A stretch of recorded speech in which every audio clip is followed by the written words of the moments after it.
اعوذ باللہ من الشیطان الرجیم، بسم اللہ الرحمن الرحیم۔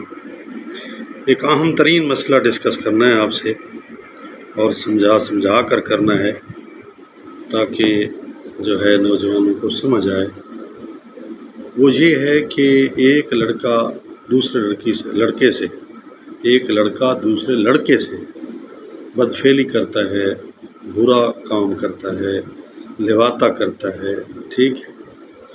تو جس سے اس نے بدفعلی کی ہے اس کی ماں، بہن، بیٹی اس بدفعلی کرنے والے پر ہمیشہ کے لیے حرام ہو جاتی ہے، یعنی اس سے وہ نکاح نہیں کر سکتا، تینوں سے، ٹھیک ہے؟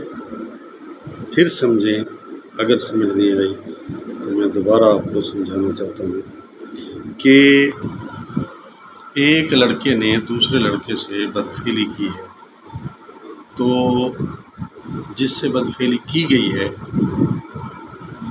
اس کی ماں، بہن، بیٹی جس نے بدفعلی کی ہے اس پر ہمیشہ کے لیے حرام ہے، یعنی وہ اس کے نکاح میں نہیں آ سکتی۔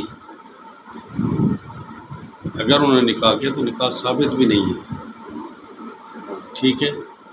یہ فقہ جعفریہ میں، جو کہ فقہ اسلامی ہے، اس میں مسئلہ موجود ہے، اور جس مرضی کی بھی توضیح اٹھائیں گے آپ کو مل جائے گا، تو اس سے آپ بچیں۔